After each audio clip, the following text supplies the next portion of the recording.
And he joins us here on the set in Washington. Senator, good to see you. Thank you. Congratulations. Well, thank you. Good choice. I'm glad to see somebody got picked for merit. Well, thank you. President-elect Trump has said, basically, we don't want conflict with Russia until we have to, because it wouldn't serve our interests. Gotcha. You have said, and I think I'm quoting, we need to hit them hard. Yes. Why would that serve vital American interests? Great question. Number one, what Russia did in our election did not change the outcome. Donald Trump's the legitimate president. Clinton lost because she was a bad candidate. Trump won because he is the agent of change. It's not because of what the Russians did, but what they tried to do is interfere in our election, and what they're doing all over the world is try to break the backbone of democracy. If you forgive Putin, you're screaming weakness. Remember the red line? You better not cross this red line. If you use chemical weapons, I'm coming after you with Assad. Yes. Obama did nothing.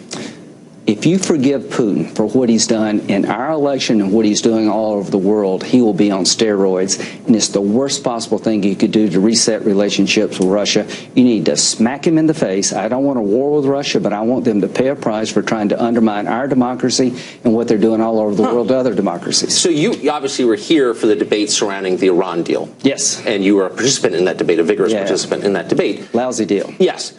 So during that debate, the governments of Saudi Arabia and Israel and some of the Gulf states spent millions of dollars trying to influence the outcome of our domestic conversation on that. They spied on us, as you know, and they basically lobbied for their positions on that. Now, we're close to all those countries, and I think we should continue to be, and I think you agree. How is that different?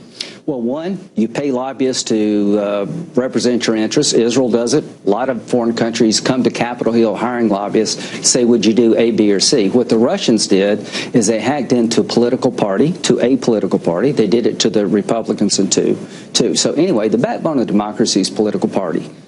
When you compromise one party, you compromise all. But wait a second. The Israelis and the Saudis, and I think the Gulf states as well, spied on us during that. They had inside information, and it was in the press, about the deliberations over the Iran deal. I mean, I wasn't mad about it, but that happened. We spy on other people? Exactly. So why is what Russia did uniquely bad? This is uniquely bad, in my view, is because what you did is you hacked into a political party. You gave that information to a foreign entity called WikiLeaks, and it was used in a fashion to undermine confidence in our election. That is a red line that you should never allow any foreign entity to cross. It's fundamentally different than coming up here and asking me as a senator to do A or B. It is a crime. It destroys democracy. Let me tell you what they did in Georgia. When Georgia invited Crimean parliamentarians to come to a regional conference, they shut down the parliament's website. And Estonia, when they took a statue of Lenin down, the Russians cut off the power in the capital of Estonia. This has to stop. If you give Russia a pass, you're screaming weakness. If you give Putin a pass on this, we'll pay a heavy price because the Iranians and the Chinese are sizing us up. What they did to the Democratic Party, somebody could do to Trump. What if Kellyanne Conway's emails are hacked? Well, sure. I mean, I'm against hacking, but what would you say? Well, I would say that's appalling. Just would you punish that country? I don't know. Any country that breaks into computers in the United States and affects either commerce or politics is bad. The Chinese, as you know, have been doing it for many years. I can't say it any better. They broke into the White House computer system under the Obama administration and shut it down for 2 weeks. No one was suggesting bomb China. Here's the answer to the world. Don't be like Obama.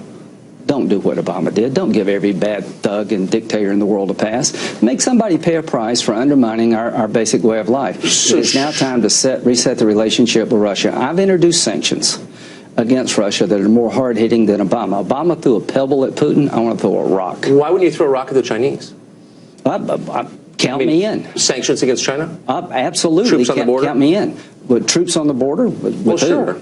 With China. I mean, you can put them in borders a lot of countries. They're seizing islands owned by others. Instead of resolving the dispute through international law, they're actually building military bases over the island. Trump's right about this. He wants to push back against China. Sanctions are tools in the toolbox. I don't want to go to the war with anybody, but here's what I'll tell you I'm not going to do. I'm not going to continue the weakness we've had for the last 8 years.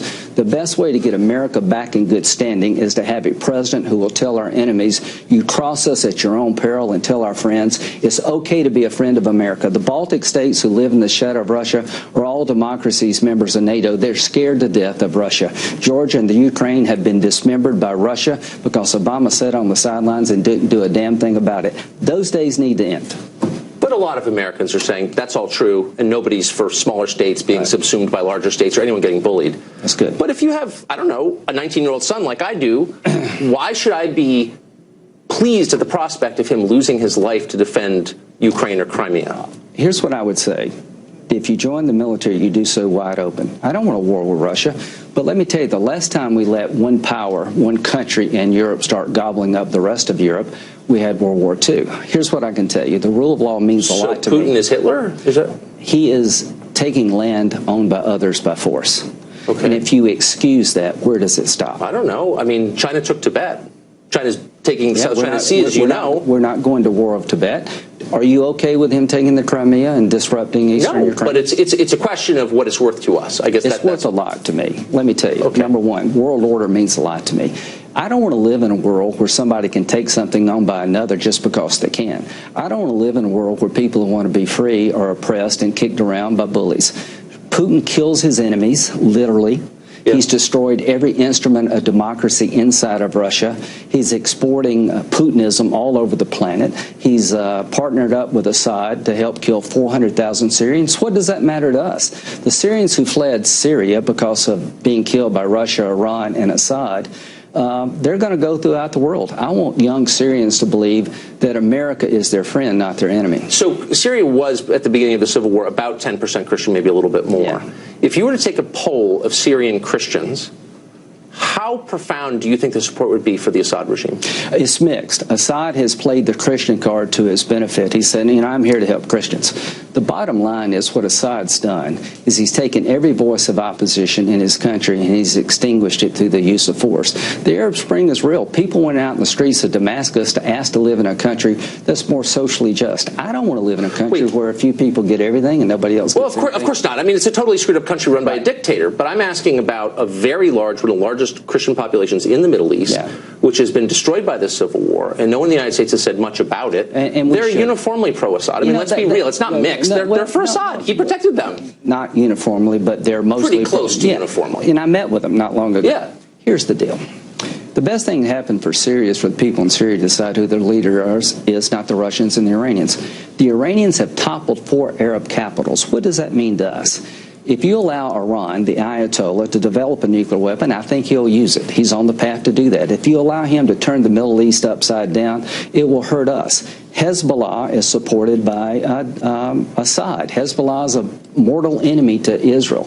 If we allow the Iranians to dominate Damascus and put their puppet Assad in power, the Arabs in the region are never going to accept that, and Israel's in a world of hurt. No offense, but the Assad family's been in power for over 50 years, supported by the Iranians. So that's the status quo, and it was a peaceful country through which Americans could travel, in which Christians were safe. Until what? And now it's a disaster. Is the Free Syrian Army the answer? It was 4 years ago, probably not now. Here's what happened, Tucker. The people of Syria rose up and said, we want a better government. We want a country without the Assad family controlling everybody and everything. They did the same in Egypt. They did the same in Tunisia. The Arab Spring is real. All I can tell you... Has it been good for Syrians, the Arab Spring? I think the Arab Spring was mismanaged by Obama. When the Iranian people rose up against the Ayatollah in 2009 and the young lady was out in the street, Obama, are you with them? Are you with us? He said, I don't want to disturb the relationship with the Ayatollah. What would Ronald Reagan would have done? He would have sided with that young girl. So at a moment in time where we could take the Ayatollah and run him out of his country, Obama gave him a pass. You know what I fear more than the Russians? The Iranians with a nuclear weapon, because the Ayatollah is a religious Nazi. In 2009, his own people stood up to him, and we basically sat on the sidelines and watched him be slaughtered. What does it matter to America? It matters a lot to me that we stand up for freedom, not just for ourselves, but for others. And when it comes to dictators, thugs, and bullies and religious zealots, fight them over there so we don't have to fight them here. We're out of time. The obvious question is, if we applied the same standards to Saudi Arabia and Jordan, where would we be? But we're going to push them. Okay. They're not our enemies. Senator, it's great to see you. Thank you for that. That was really interesting. Loved it. More to come.